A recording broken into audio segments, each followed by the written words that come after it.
Muito bem-vindo ao nosso podcast da psiquiatria, Dr. Cláudio Jerônimo. Você sabe o que é psicose subclínica? Hoje nós vamos falar um pouco sobre isso e a relação que a psicose subclínica tem com o uso de maconha. Nós vamos, em primeiro lugar, explicar o que é a psicose subclínica, os seus sintomas, a relação que ela tem com o uso de maconha, alguns aspectos neurobiológicos relacionados à maconha e psicose subclínica, a percepção social, né, como a sociedade percebe, né, a relação entre o uso de maconha e a psicose subclínica, há estigmas associados a isso, as pesquisas atuais, quais são as descobertas mais recentes, né, e vamos falar um pouco também sobre prevenção e tratamento. Então vamos lá. Vamos entender um pouco o que é psicose. Psicose é uma síndrome clínica caracterizada por uma desordem, né, mental que afeta principalmente o pensamento, a capacidade de ajuizamento crítico, afeta também a audição, né? E afeta alguns outros aspectos comportamentais do que a pessoa faz em função desses sintomas. Numa psicose clássica, nós vamos falar aqui, portanto, da esquizofrenia, né? Os sintomas associados, eles são principalmente alucinações. Alucinações é diferente de ilusão. A alucinação é quando eu ouço ou vejo coisas que realmente não existem. Na psicose ou na esquizofrenia, o mais comum é ouvir coisas que não existem, coisas que ninguém mais ouve, né? Então a pessoa ouve vozes, às vezes ela distingue uma voz da outra, ela sabe que tem voz de homem, que tem voz de mulher, ela sabe que essas vozes conversam entre si, e, em geral, essas vozes, elas não falam coisas boas, né, sobre a pessoa, ela fala coisas ruins, né, às vezes ela não distingue o que a voz fala, né? Então pode ser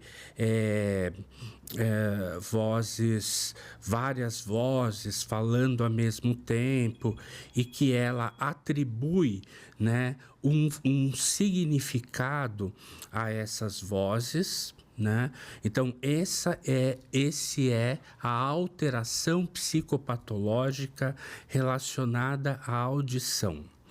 Com relação aos pensamentos, a pessoa desenvolve crenças firmemente estabelecidas e mantidas, apesar de todas as evidências em contrário, né? Então, por exemplo, ela desenvolve uma crença que está sendo perseguida, por exemplo, né? Eu já tive paciente que desenvolveu uma crença de que ele psicografava as músicas do Roberto Carlos e que o cérebro dele tinha se liquefeito. E essa liquefação dava poderes especiais para que ele se comunicasse com extraterrestres, para que ele pudesse psicografar as músicas, por exemplo, do nosso rei Roberto Carlos. Os delírios, eles podem ser o mais variados possíveis, né?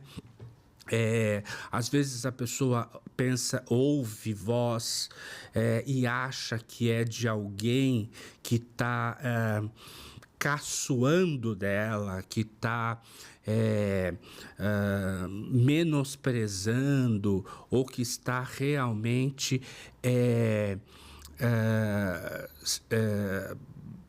xingando ou aborrecendo, né? Ela tinha um paciente, por exemplo, que ele achava que os outros homens na rua olhavam para ele e achavam que ele estava paquerando outros homens, né? Ele não era homossexual e ele se incomodava muito com isso, né? E às vezes ele até chegava a abordar as pessoas na rua para se explicar, né, dizendo que apesar da pessoa estar achando que ele era homossexual e que eventualmente tivesse paquerando ele, né, a pessoa com quem ele abordava, né, ele explicava, não, olha, eu não sou homossexual, eu peço desculpas se eu dei a entender que eu estava te paquerando, mas eu não estava te paquerando, enfim, ele até tinha, assim, uma abordagem, né, bastante educada, bastante polida, né, mas ele chegou a abordar pessoas na rua, né. Existe ainda, eu falei, alteração na crítica, na capacidade de ajuizamento crítico. Então a pessoa, ela não percebe, né, que não existe base nas evidências, né? Embora todo mundo esteja dizendo, olha, não existe cérebro que se liquefaz, né? Isso não existe, não tem, incompatível com a vida e etc. A pessoa continua dizendo firmemente e mantendo firmemente a crença de que não. Eu sei que não existe, mas o meu caso é especial e eu sofri desse mal ou dessa questão por ser uma pessoa especial, né? Então ele sempre tem uma desculpa, uma explicação para que a crença dele se mantenha apesar de todas as evidências, né? Então ele não questiona, né, a crença. E se eventualmente você ou outra pessoa, ou familiar, ou até o profissional da saúde questiona muito a crença dele, né?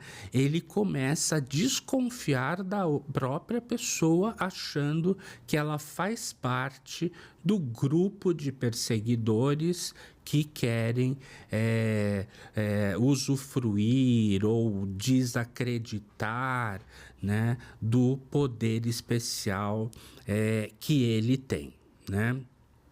Basicamente, essas são as principais alterações mentais, né?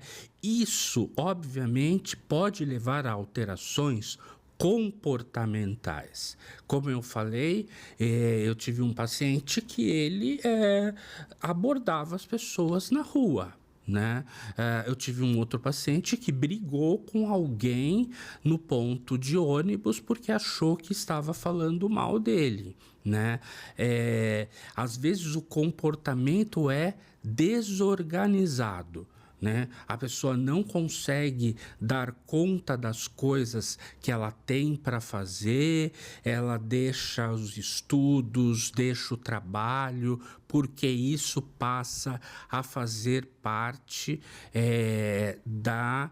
de grande parte, ou se não de todo o seu dia, né? E ele não consegue fazer outras coisas. Mas qual a diferença, então, entre a psicose tradicional, né, ou a esquizofrenia, vamos pegar ela como exemplo de psicose tradicional, para a psicose atenuada, ou psicose subclínica, melhor dizendo. Eu prefiro esse nome, psicose subclínica, do que psicose atenuada, porque esse termo dá a impressão de que é uma coisa menos importante, atenuada e que não leva a grandes prejuízos, o que não é verdade, né? Então, esse termo, né, psicose subclínica, né, ele se refere, né, a experiências bastante semelhantes às da psicose completa, como pensamentos estranhos ou incomuns, percepções alteradas, né, e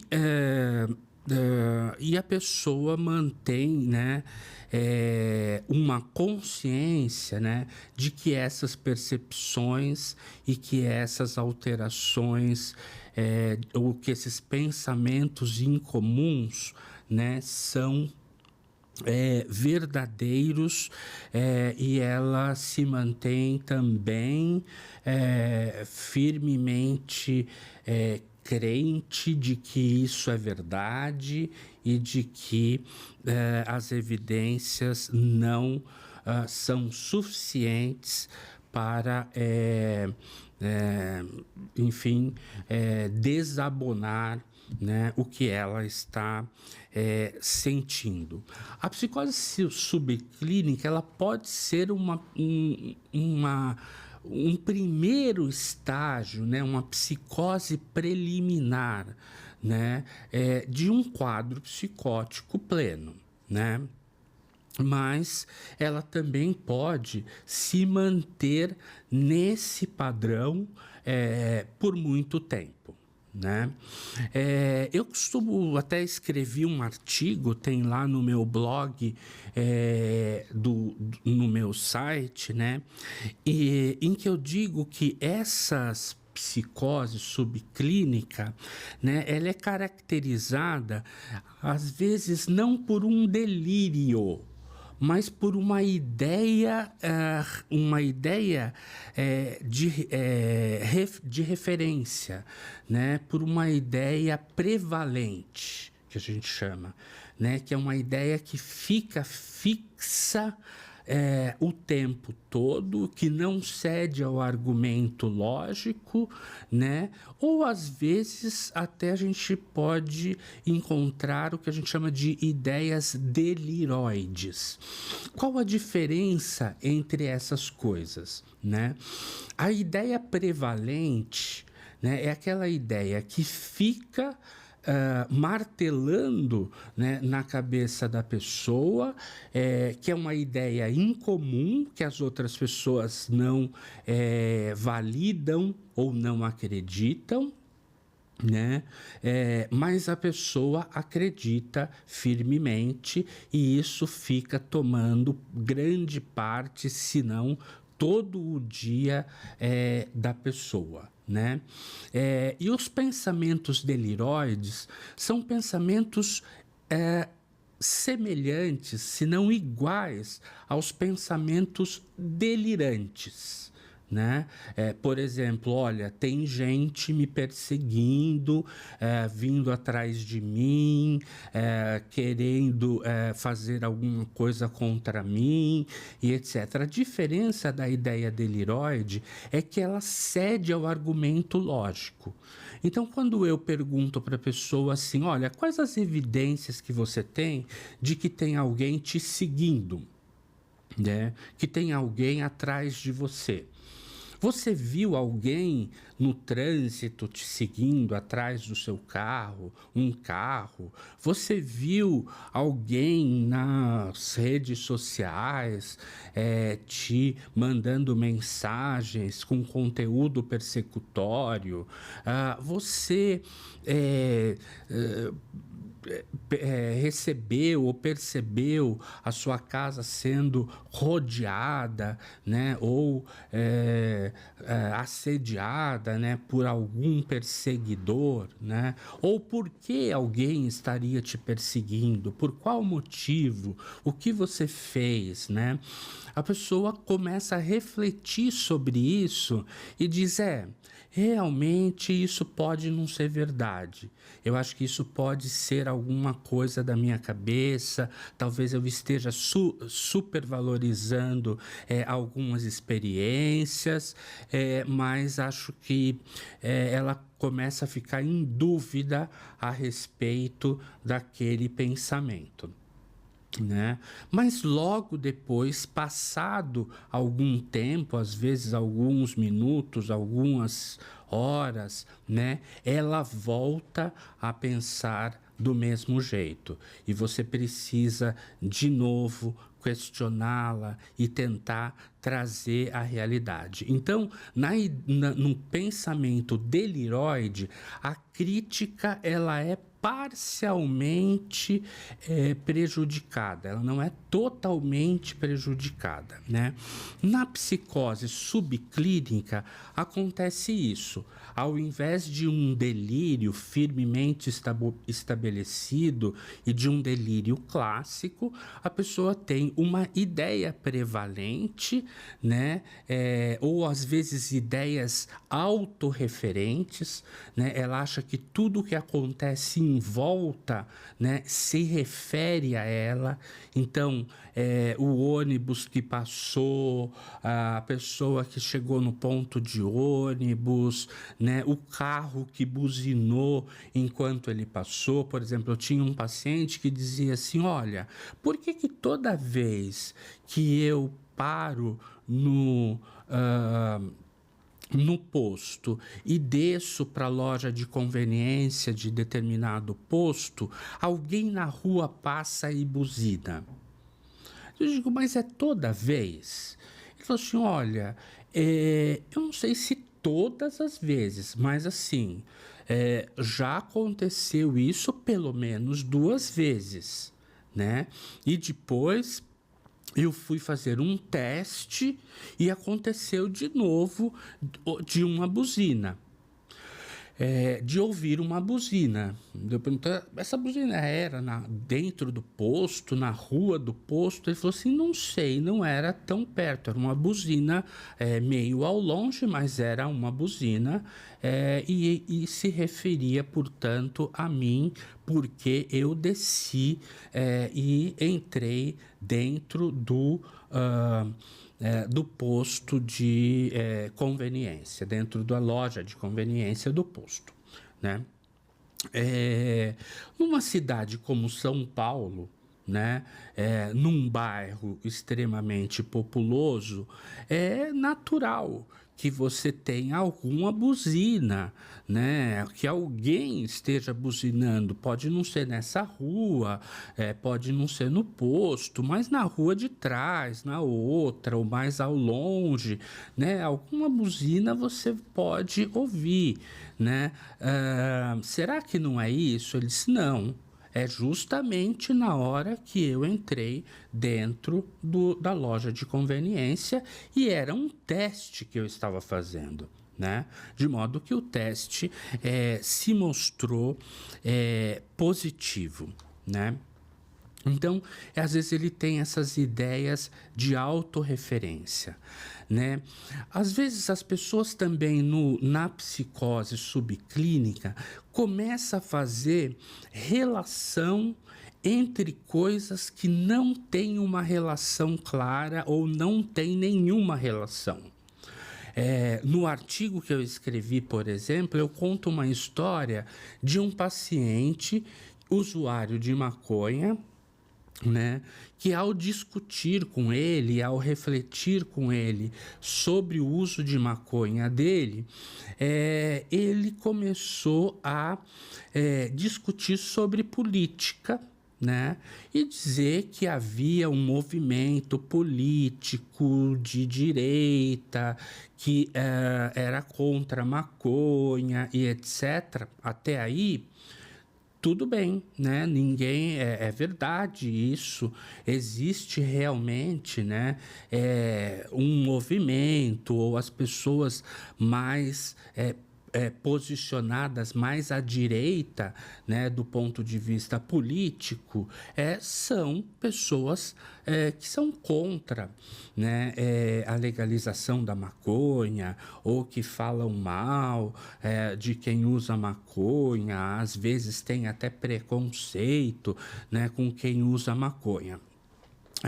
Entretanto, ele começou a discursar sobre isso como se fosse um aspecto filosófico, né? E dizer por que as pessoas tinham este preconceito, né? Porque a maconha agia no cérebro de uma maneira a expandir a consciência, e ao expandir a consciência você tomava conhecimento, né, de coisas ocultas que as outras pessoas não tinham acesso. Quem não usava maconha não tinha acesso, e que existia um movimento de que de repressão, vamos dizer assim, ao uso de maconha, justamente para que a consciência das pessoas não se expandisse e elas não tomassem conhecimento de coisas ocultas e que viesse a modificar, né, o modo como o mundo existia e etc.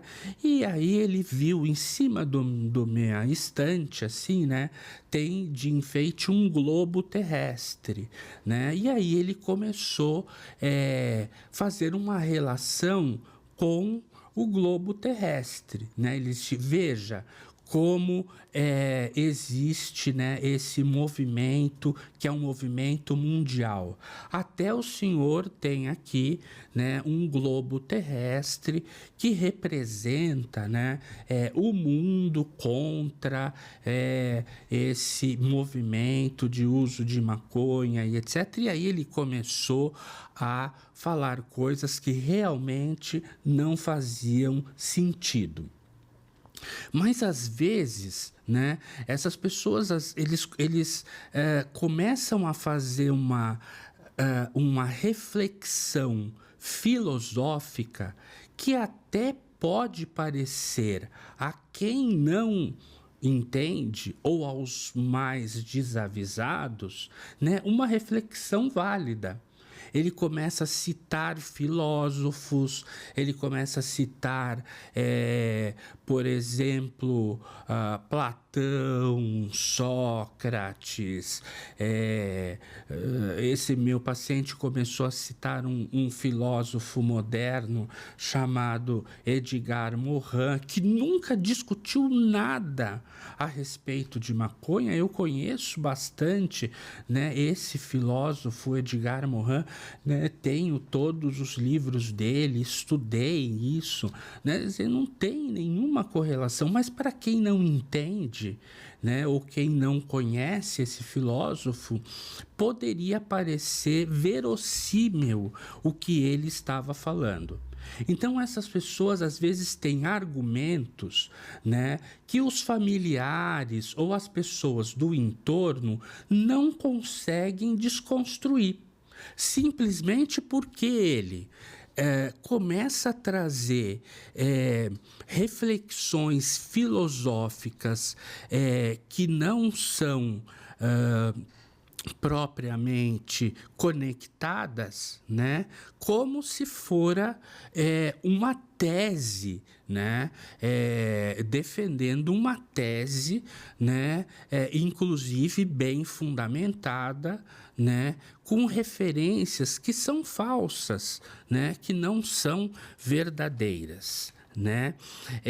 Então, ele acaba entrando num discurso filosófico vago, né, de associação frouxa, às vezes autorreferentes, e muitas das vezes esse conteúdo, né, filosófico frouxo, ele tem relação ou ele tem como assunto a maconha. Né? Como assunto a defesa do uso de maconha para tal e tal finalidade e etc. Né? E aí ele entra no que está acontecendo atualmente no mundo, como, por exemplo, várias países ou vários estados americanos ou alguns países que legalizaram, é a minoria, mas tem alguns países que legalizaram a maconha, né? Ele começa a trazer como se fosse um movimento do mundo inteiro, quando na verdade é um movimento da minoria dos países, né? Muitos países, Finlândia, por exemplo, todo o Oriente Médio, né? África, a Ásia, quer dizer, não está nesta mesma vibração, né? Ou nesse mesmo vivendo esse mesmo momento, né, em relação ao uso da maconha. São alguns países ocidentais que fazem isso, né? Mas ele começa a trazer isso de forma que o discurso parece, né, a princípio coerente, mas o aprofundamento da discussão vai levando, né, a uma percepção de que aquilo não se fundamenta de forma adequada, né? Então, às vezes, né, essas pessoas nem procuram tratamento, né?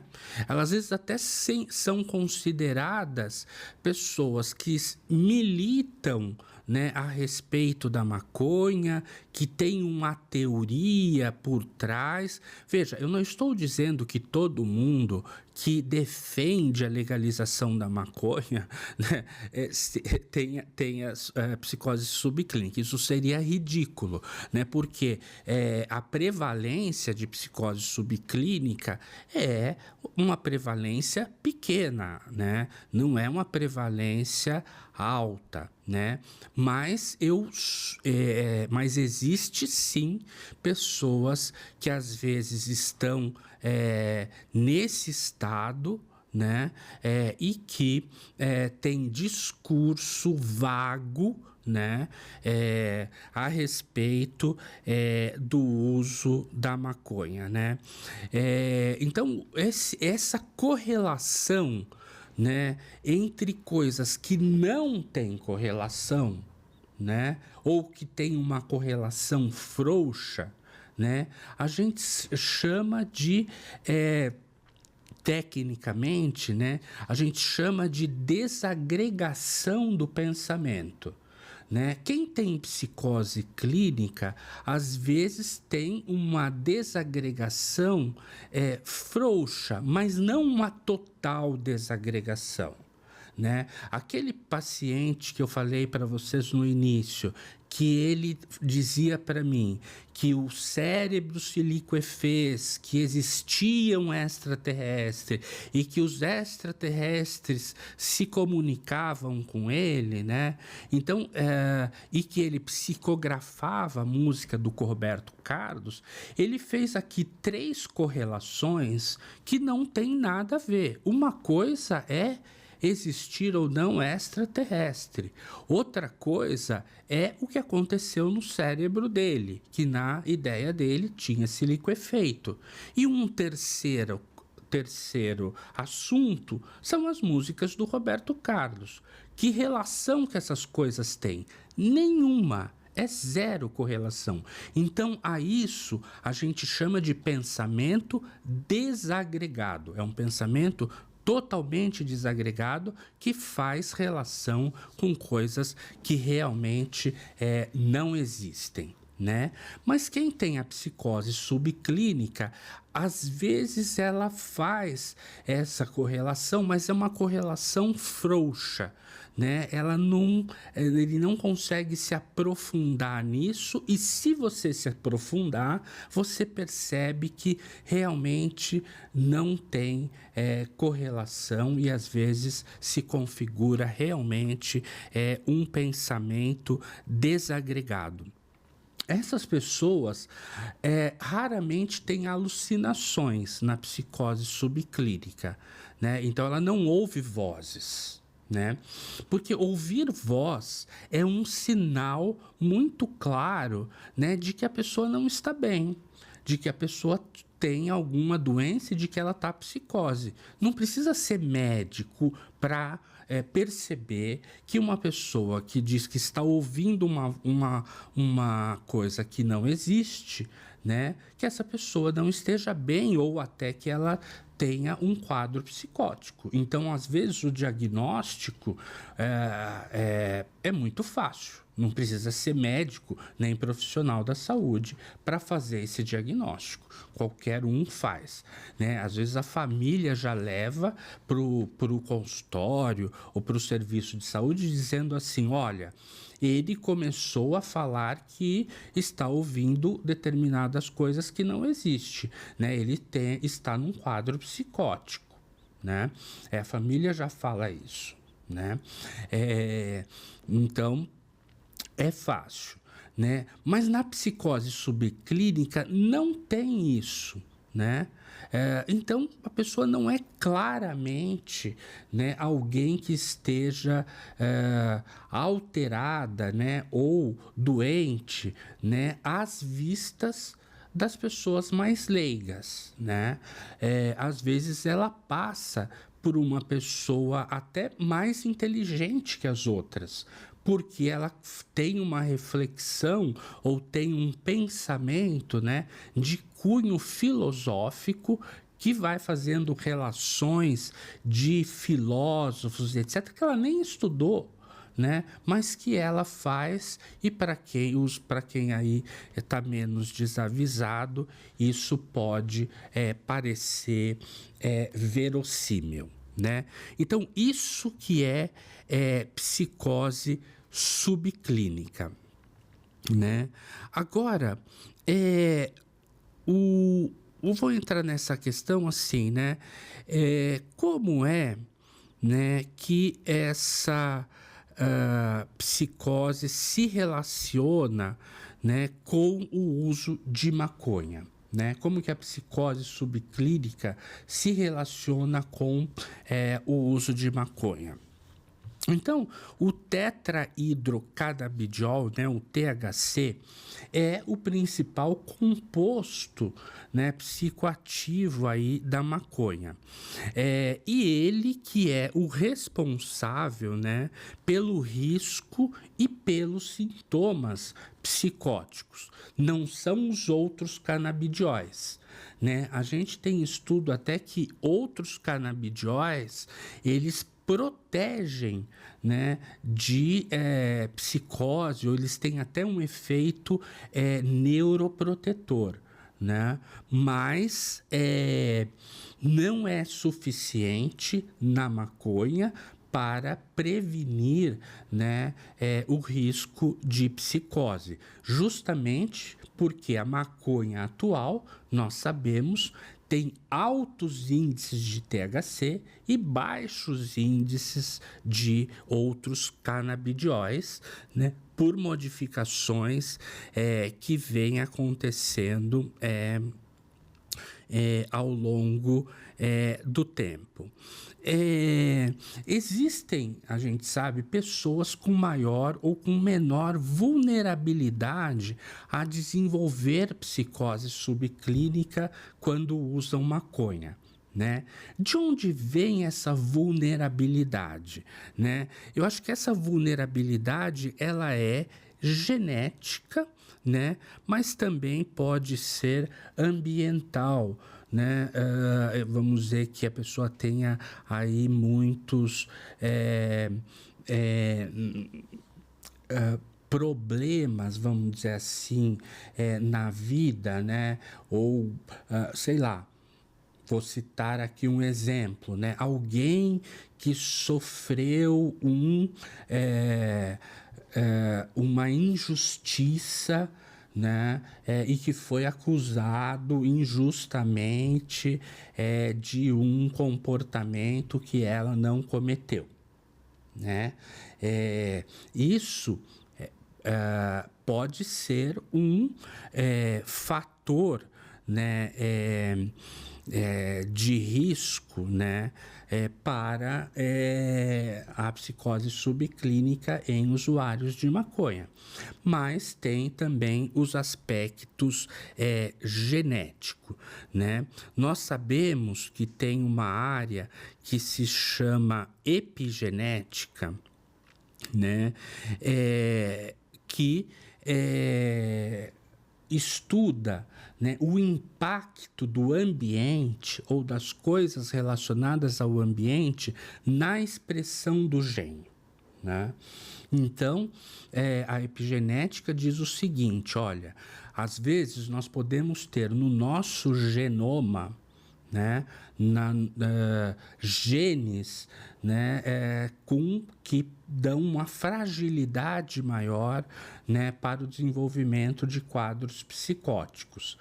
Se eu uso maconha, né, que é alguma coisa do ambiente, né, que eu introduzi no meu organismo, né, essa alteração ou essa questão ambiental altera a expressão de um gene que estava silencioso e ele passa então a se manifestar, né? O que a epigenética, alguns estudos de epigenética também trazem é que esse gene que foi ativado, né, por questões ambientais em alguém, ele é transmitido para gerações futuras ativado também. Então, em outras palavras, se eu tenho esse gene, uso maconha, desenvolvo quadro psicótico, o meu filho pode herdar de mim, né, esse gene já ativado, né, para a psicose. Então, mais estudos são necessários a esse respeito, mas se isso se comprovar, é algo bastante sério, né? Porque eu estarei, ao desenvolver uma psicose subclínica, né, por uso de maconha, eu posso aumentar as chances do meu filho ter a mesma coisa caso ele use maconha, né? Então, alguns desses efeitos, eu também falei que a gente ia falar de neurobiologia, né? Alguns efeitos neurobiológicos que o THC provoca para o desenvolvimento de psicose subclínica, né? Então, existem essa alteração, né, da atividade cerebral, né? Então, nós temos um monte de receptores de THC espalhado por todo o cérebro, né? Nas áreas de pensamento, memória, julgamento, processamento de informação, né? São áreas que têm receptores de THC, né? E que são afetados pelo uso de maconha, né? O THC interfere na liberação e no funcionamento de vários outros neurotransmissores, né? Então parece que ele modula, né, a transmissão, por exemplo, de dopamina, né, que desempenha um papel central aí em distúrbios psicóticos. Então, níveis anormalmente altos de dopaminas em certas áreas dos cérebros, eles estão associados a sintomas psicóticos. Eu já falei da susceptibilidade genética e da epigenética, né?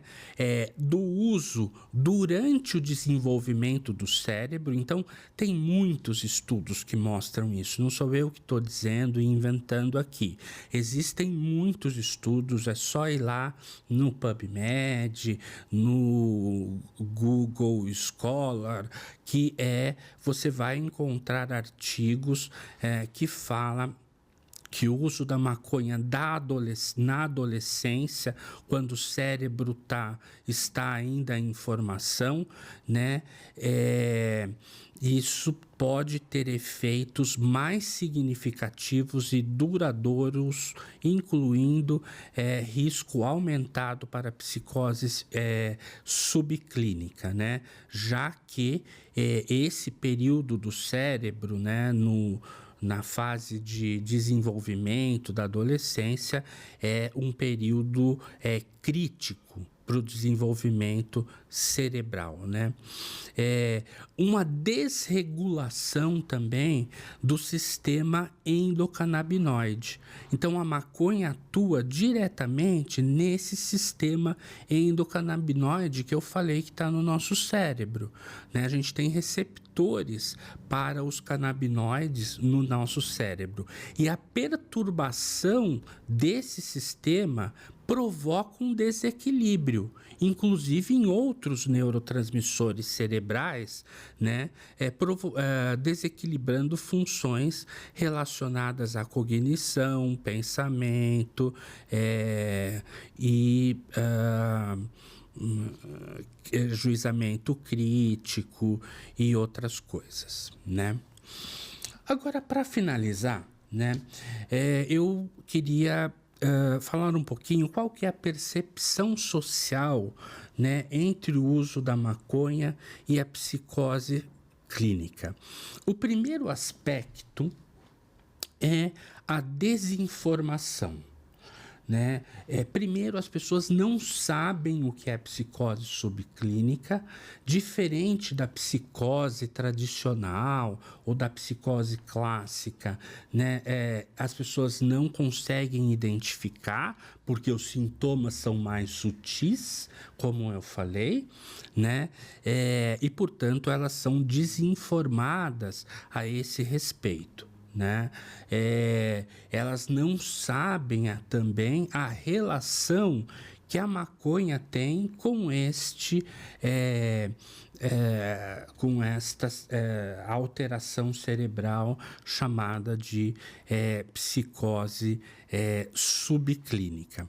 Além disso, né, existe o estigma, né? A desinformação, né, ela também leva a alguns estigmas, né? Do tipo que todo mundo que usa maconha tem alteração e etc. Quer dizer, né, generalizando coisas que não tem embasamento científico, né?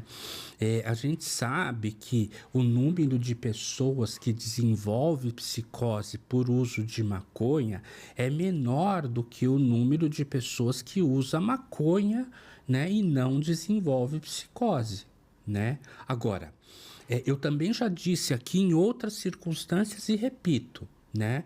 Eu, como profissional da saúde, escolhi um lado, né? Eu escolhi o lado das pessoas que vão ter suas vidas afetadas para o resto dela, né? por causa de uma psicose, por exemplo, que é uma doença gravíssima, incapacitante, apesar de todo o tratamento que existe hoje, né?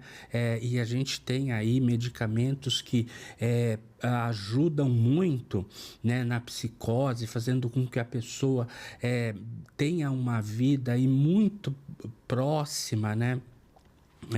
Da normalidade, mas vai ter que tomar remédio o resto da vida, fica mais suscetível a ter crise psicótica, mesmo às vezes em uso de medicamento, ou seja, traz um sofrimento, uma incapacitação ou uma semi-incapacitação para o resto da vida, né?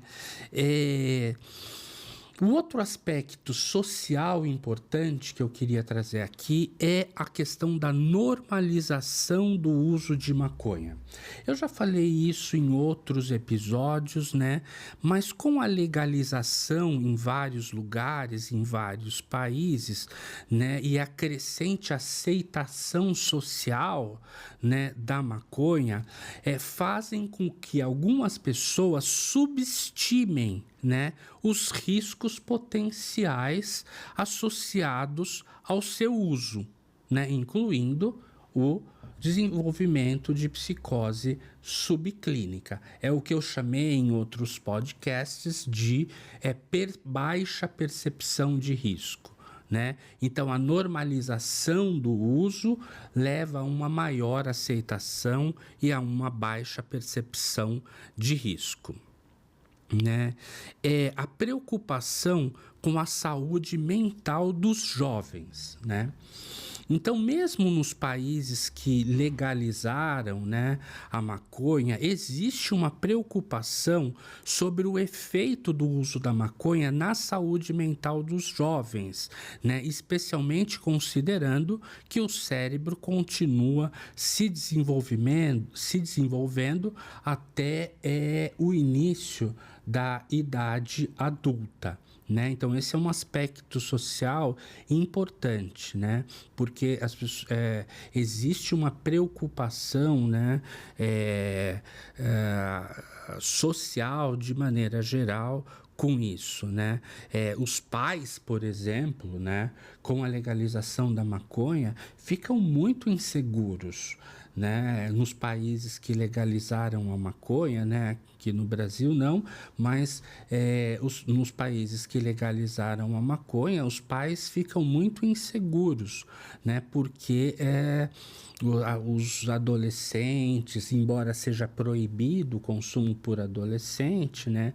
A gente sabe que sempre há um modo de burlar, e a fiscalização não dá conta de pegar ou de evitar qualquer uso de maconha por pessoas menores de idade. Não por serem menores de idade, porque menores de idade têm o cérebro em formação, né? E o impacto nele da maconha é muito maior. Né? A gente tem a visão dos profissionais de saúde, né? Que tem uma visão muito mais cautelosa, eu me incluo aqui. Né? Eu tenho uma visão extremamente cautelosa, né? E se eu tivesse que repetir, né, políticas públicas relacionadas à maconha, né, eu procuraria repetir políticas como Japão, Finlândia, do que Canadá ou Estados Unidos, né? Eu acho muito nesses países que eu citei, né? A política pública é mais vamos dizer assim, condizente, né, com o que eu penso e com os riscos que a maconha traz para a população de uma maneira geral, né? Ainda no aspecto social tem a influência da mídia e da educação, né? Então a gente sabe que existe, né, uma certa condescendência, né, social, né? E a mídia, obviamente, ela repete, né? Ou ela é reflexo, né? Do que a sociedade vive, né? Às vezes a mídia forma, às vezes não, muitas vezes a mídia forma opinião, né? Mas a mídia também, né? Mas aí amiudamente ela é um reflexo, né, do que acontece na sociedade, e, portanto, se há uma baixa percepção de risco, uma maior aceitação, né, a gente sabe que isso influencia, vamos dizer assim, né, o consumo das pessoas em relação à maconha, né? Eu estou aqui falando de maconha, né, de um jeito genérico, né, mas é preciso dizer que existe maconhas e maconhas, né? Uma coisa é a maconha prensada, outra coisa é o haxixe, que tem mais quantidade de THC, outra coisa é a maconha feita da flor, né, que é o haxixe, que é feita da flor, né, da maconha. Outra coisa é o óleo de maconha, né, utilizada em vapes, por exemplo, que chega a ter 100%, ou próximo de 100% de THC, né? Então, aí a concentração de THC também influencia muito no desenvolvimento ou não da psicose subclínica. Então, era isso que eu queria passar para vocês hoje, né? Agradeço a audiência, espero ter contribuído com alguma informação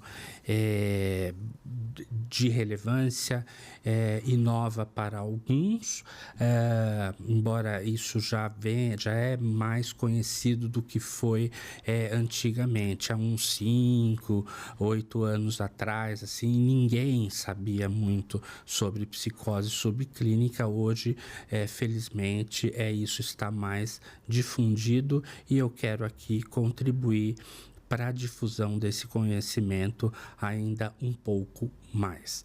Muito obrigado mesmo pela sua audiência. Espero você aqui sempre comigo para um próximo podcast em breve.